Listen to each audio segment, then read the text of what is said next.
Hoy jueves 10 de septiembre, Feria Memoria Libre de San Nicolás de Tolentino, meditamos la lectura del Santo Evangelio según San Lucas, capítulo 6, versículos del 27 al 38. En aquel tiempo dijo Jesús a sus discípulos: A los que me escucháis os digo, amad a vuestros enemigos, haced el bien a los que os odian, bendecid a los que os maldicen, orad por los que os injurian. Al que te pegue en una mejilla, preséntale la otra. Al que te quite la capa, déjale también la túnica. A quien te pide, dale. Al que se lleve lo tuyo, no se lo reclames. Tratad a los demás como queréis que ellos os traten. Pues si amáis solo a los que os aman, ¿qué mérito tenéis? También los pecadores aman a los que los aman. Y si hacéis bien solo a los que hacen bien, ¿qué mérito tenéis? También los pecadores lo hacen. Y si prestáis solo cuando esperáis cobrar, ¿qué mérito tenéis? También los pecadores prestan a otros pecadores con intención de cobrárselo. No, amad a vuestros enemigos, haced el bien y prestad sin esperar nada. Tendréis un gran premio y seréis hijos del Altísimo, que es bueno con los malvados y desagradecidos. Sed compasivos como vuestro Padre es compasivo. No juzguéis y no seréis juzgados. No condenéis y no seréis condenados. Perdonad y seréis perdonados. Dad y se os dará. Os convertirá en una medida generosa, colmada, remecida, rebosante. La medida que uséis, la usarán con vosotros. Palabra del Señor. Gloria a ti, Señor Jesús.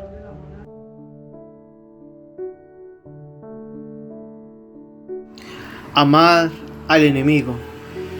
Yo digo que mientras se predique en la iglesia este evangelio, el mensaje de Jesús estará a salvo, aunque sus seguidores nademos en la mediocridad. Si el amor es el centro del evangelio, entonces estas exigencias serán la guinda del amor.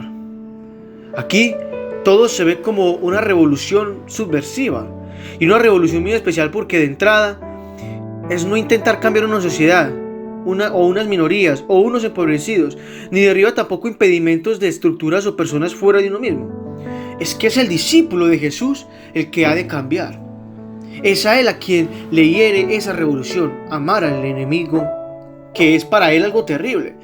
Y es eso, porque hoy en día muchos buscamos ser esos discípulos amados del Señor, ser esos servidores del Señor, pero el Señor siempre nos despoja mostrando de que para poder ser sus discípulos, sus servidores, hay que despojarnos de tantas cosas que nos hacen daño, incluyendo la falta de perdón.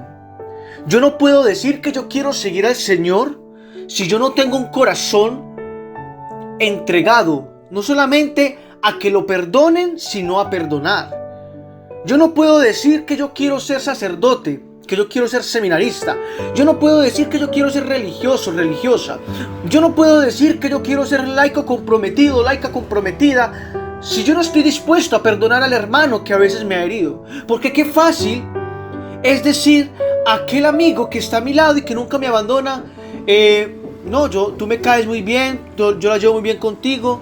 Y tal vez atrás dejamos también de pronto buenas amistades simplemente porque hicieron algo que no estaba acorde a lo que nosotros queríamos.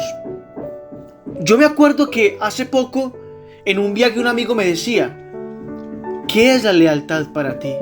Y yo le decía: la lealtad es esa manera en el que el hombre le es fiel a Dios. Es esa manera en el que el hombre aprende a inculcar el mensaje y la palabra de Dios en su corazón, y que a la vez que deja que ese mensaje y esa palabra entre en su vida, se convierte en testimonio.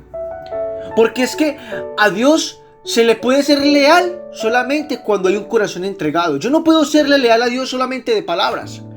Yo no puedo ser leal a Dios solamente en interioridades, sino que ese amor que hay en mi corazón, yo lo tengo que expresar con todo el mundo. Porque es que tú como servidor, como sierva del Señor, te vas a encontrar con muchas personas que posiblemente no van a ser de tu decoroso recordar, o de que pronto usted quiera tener un diálogo muy especial. Tal vez son personas que incluso pasan por tu lado y tú los esquivas porque simplemente quieres evitar incluso el saludo. Pero el Señor, aún teniendo enemigos que le escupían, el Señor, aún teniendo enemigos que posiblemente también le quisieron traicionar o que lo traicionaron, aún teniendo enemigos que lo negaron, el Señor, aún teniendo enemigos que lo crucificaron, que pasaron una lanza por su costado, el Señor los siguió amando hasta el extremo. Porque el Señor nunca se preocupó por juzgar. Si nos ponemos a ver, el Señor en una de las palabras de la cruz decía: perdónalos porque no saben lo que hacen. Y eso es el amor, aprender a perdonar y a pedir incluso por aquellos que nos lastiman, incluso por aquellos que nos hieren, incluso por aquellos que nos juzgan. Porque sea como sea, son también creación de Dios, son hijos de Dios. Y estamos motivados a querer a ese hermano que de pronto mi orgullo y mi soberbia están rechazando. El perdón al enemigo es la prueba de fuego del amor del cristiano. Aquí no cabe que se cuele el egoísmo, el buscar algo a cambio o algún otro deseo menos puro. El amor ha de ser sin límites, sin condiciones, es decir, que sea todo por gracia, como si todo eso también lo hubiéramos recibido de Dios, como nos lo enseñó nuestro Señor. Como yo os he amado, os améis también vosotros. Ya sé que estamos tocando fondo. ¿Cómo será entonces tocar el amor de Dios si yo estoy en esos vacíos? Salgamos de esa profundidad, de ese fondo en el que estamos hundidos. Que lejos está ese mensaje de Jesús de la ley del talión, el ojo por ojo y el diente por diente. Agazapada incluso todavía en la voz de algunos cristianos, aunque les dé vergüenza formularla así. Puede ser que nos cueste identificarnos con las palabras de Jesús: sed compasivos como vuestro Padre es compasivo. Pero por lo menos que se vea que este es nuestro ideal y nuestra norma de vida. Solo haciendo las cosas por gracia y no solo por mera justicia como lo entienden los hombres, se romperá la espiral o el eslabón de la violencia y nos acercaremos a la reconciliación. No hay que esperar a que el otro pida perdón para otorgar nuestro perdón. Dios es bueno con los malvados y desagradecidos. ¿Será que así nos queda más claro? Dios es bueno incluso con aquel malvado que busca arrepentirse, que busca también llenar esos vacíos. Muchas veces nosotros decimos: miren, ahí va ese ladrón. Muchas veces nosotros decimos: ahí va ese mentiroso, ahí va ese hipócrita, ahí va el envidioso. Nosotros no sabemos cómo está la interioridad de esa persona y creemos que con críticas y creemos que dejándolo a un lado esa persona va a mejorar, o que nuestra vida va a mejorar si no la tenemos en nosotros. Qué fácil es entrar por la puerta grande, porque la puerta pequeña es para los que realmente quieren buscar al Señor. Esa puerta pequeña que nos impulsa a hacer el bien a aquellas personas que incluso nos quieren lastimar. No es fácil perdonar, yo sé que no lo es, pero el Señor bendice a los que son capaces de perdonar. Y también miren que Él nos dice en el Evangelio de hoy que es bendecida a los que os maldigan. El Evangelio de hoy pertenece al sermón de la llanura de Lucas, en el que Jesús se presenta como maestro y se dirige a la comunidad cristiana describiendo una serie de actitudes sobre la ética del reino. A vosotros los que me escucháis os digo, dice el Señor. El contexto de estas exhortaciones son los odios, difamaciones e injurias procedentes de los poderes sociopolíticos que actúan, movidos por falsas acusaciones hacia los cristianos de estar contra las autoridades, las leyes imperiales o los cultos de los dioses del imperio. Nuestro texto está compuesto por 4 frases contundentes que expresan las exigencias del amor en la comunidad de Jesús en clave de contraste antitético. Amad a vuestros enemigos, haced el bien a los que os odian, bendecid a los que os maldigan, rogad por los que os difamen. Al escuchar esto, no podemos dejar de preguntarnos: ¿cómo amar al enemigo? ¿Cómo hacer el bien a quien nos odia? ¿Cómo bendecir a quien nos maldice? ¿Cómo pedir a Dios por aquellos que nos difaman? Pareciera que el Evangelio nos pide un imposible, algo contranatural a nuestro propio ser. Sin embargo, no se nos está pidiendo un amor en el que fluyan sentimientos positivos hacia aquellos que dañan nuestra integridad, nuestra dignidad o nuestra fama. Se nos está pidiendo que con nuestras acciones no hagamos el mal a quienes no lo hacen, y que si está en nuestras manos les hagamos el bien, es más, los bendigamos e incluso recemos por ellos como Jesús, porque tal vez son ignorantes o al menos no son conscientes de sus acciones. Señor, perdónalos porque no saben lo que hacen. Nuestro comportamiento como cristianos no es un empeño a base de puños y esfuerzo, sino que es nuestra propia identidad la que nos debe impulsar a creer que en nosotros también puede caber el perdón para perdonar. ¿Cómo hemos conocido el amor misericordioso de Dios? De la misma manera, eso es un regalo. No podemos sino transmitirlo a otros, así como nos lo transmitía nuestro Señor. Amamos como hemos sido amados. Desde ahí puedes amar a tus enemigos, hacer el bien a los que te odian y rezar por los que te hacen el mal. El pueblo judío estaba familiarizado con el mandamiento del Antiguo Testamento de amar a tu prójimo, que de alguna manera aparecía siempre en ese libro del Levítico. Para muchos, esto significaba amar a sus hermanos judíos, pero esto siempre no es fácil, y se dieron cuenta de la importancia de ellos. Entonces Jesús vino y llevó este mandato un paso más allá. No solo ames a tus vecinos o a tus amigos, sino que quiero que ames también a tus enemigos. Amar a nuestros enemigos significa amar a aquellos que no nos aman, a quienes no les caemos bien, no hablan tal como nosotros lo hacemos e incluso no nos quieren.